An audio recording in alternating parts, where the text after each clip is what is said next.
Awit, ika-49 na kabanata. Kahangalan ang magtiwala sa kayamanan. Bawat isa ay makinig, makinig ang sino paman. Kahit saan naroroon ay makinig ang nilalang. Kahit ikaw ay dakila o aba ang iyong lagay, makinig na sama-sama ang mahirap at mayaman. Yaring aking sasabihi, salitang may karunungan. Ang isipang ihahayag, mahalagang mga bagay. Ang pansin ko ay dadalhin sa bugtong na kasabihan. Sa saliw ng aking alpay ihahayag ko ang laman.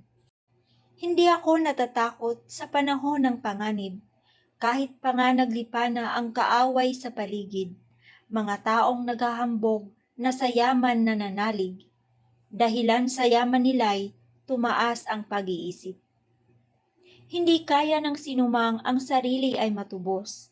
Hindi kayang mabayarat tubusin sa kamay ng Diyos. Ang bayad sa kanyang buhay ay halagang sakdal taas. Gaano man ang halagang hawak niya ay hindi sapat.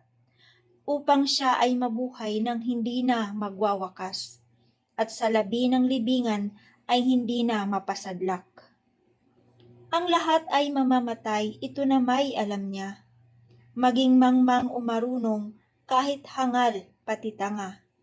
Yaman nila'y maiiwan sa lahi na magmamana. Sa libingay doon sila mananahan kailanman. Kahit sila'y may lupaing taglay nila noong araw. Dumakila man ang tao, di niya maiiwasan. Tulad din ng mga hayop, tiyak siyang mamamatay. Masdan ninyo yaong taong nagtiwala sa sarili. At sa kanyang kayamanan ay nanghawak na mabuti.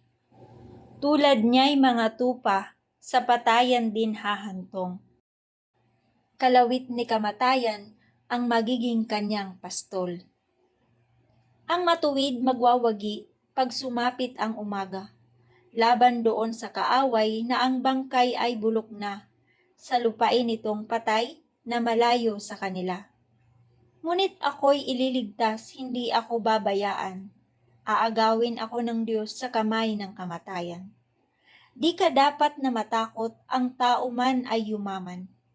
Lumago man ang lumago yaong kanyang kabuhayan, hindi ito madadala kapag siya ay namatay. Ang yaman ay hindi niya madadala sa libingan.